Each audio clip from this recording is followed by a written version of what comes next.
Welcome to my YouTube channel, where we look at anything concerning campus, be it course units and tutorials. And today we are going to look at how to download our provisional admission letter from our application portals.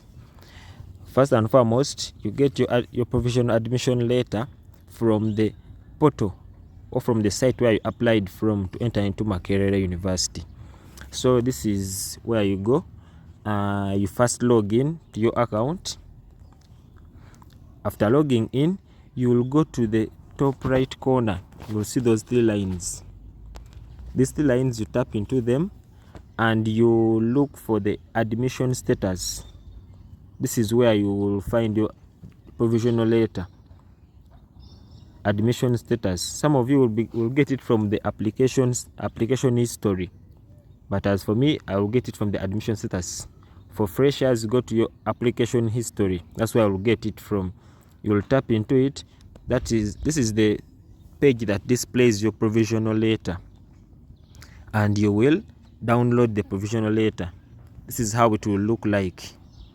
It will show you whole Nakawa if you are for MUBS. Then if you are for Makerere University main campus, it will show you your respective hall, either Sibira, Mary Stewart, Nkuruma, any of those.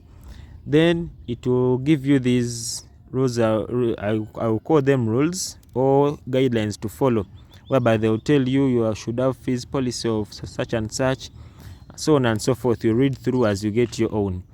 Another thing you should take note of is that this provisional admission letter, it's what will enable you enter MUBS, because the security guards will consider it. You can either have it in hard copy or soft copy.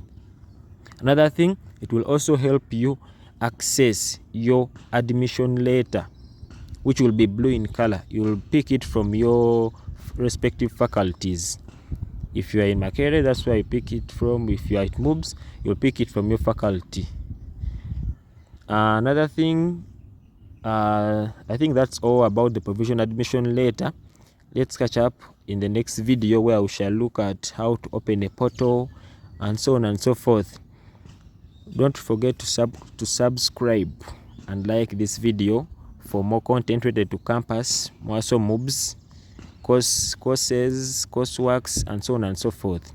Thank you so much for viewing this video. Let's catch up in the next video.